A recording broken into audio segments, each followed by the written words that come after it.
Hey, John Kewen here. In 2020, my wife and I bought this beautiful piece of vacant land, and I figured I'd share with you here.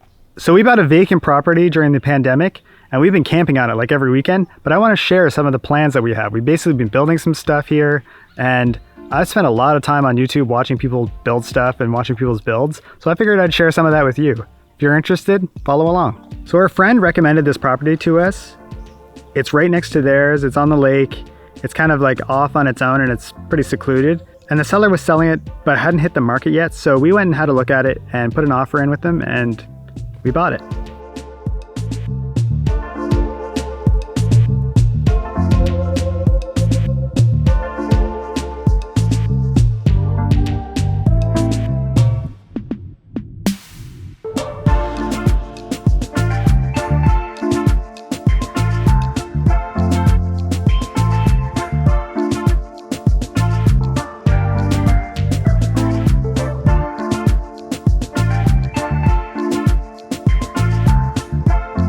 So this treed lot came with a lane, a little tiny dock that was half sunk into the water, a shed with a rotten roof and a spongy floor, a camping trailer of unknown quality underneath the tarp, and a little outhouse with a door that wouldn't even close, and it looked pretty rough. We thought for sure we'd have to get rid of the dock and the shed and the outhouse and the trailer, but upon further inspection, we figured we'd just float the dock and be able to use it for a few seasons. And the shed wasn't so bad once we cleaned it out.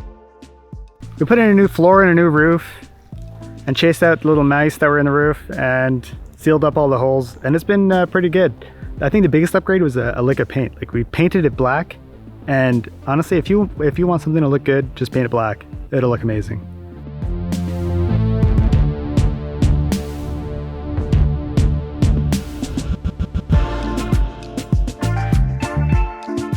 So the trailer that came with the property was pretty rough. We had to look through it and it had like some animals living in it at one point. It basically needs a whole renovation.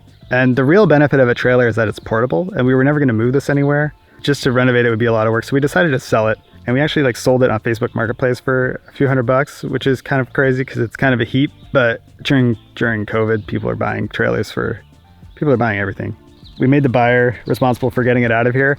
And so he just hired a tow truck, and I'm pretty sure it hit every tree on the way out, but that was his problem. He did whatever.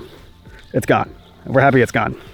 Aside from picking up some sticks and my brother-in-law building a sweet picnic table with a CAD design that he had made, and my other brother-in-law building a fire pit for us, we mostly just kind of been cleaning the property, cutting down some dead fall and some liability branches, and just camping here. We've been enjoying the whole property.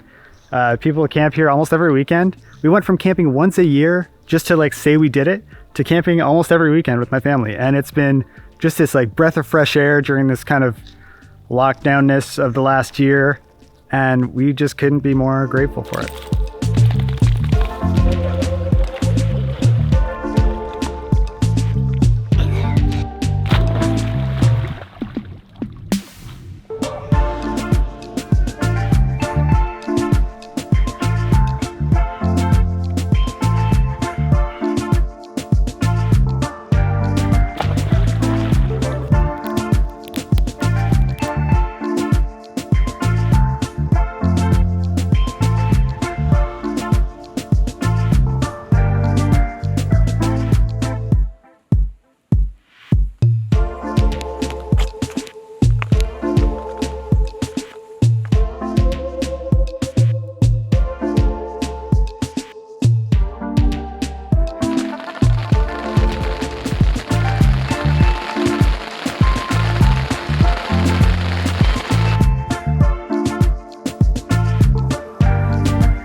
We've got lots of plans here, and we're building some cool things. So if you're interested in building structures or what it's like to buy vacant land and kind of live off grid, we don't really have any connections here to electricity or water.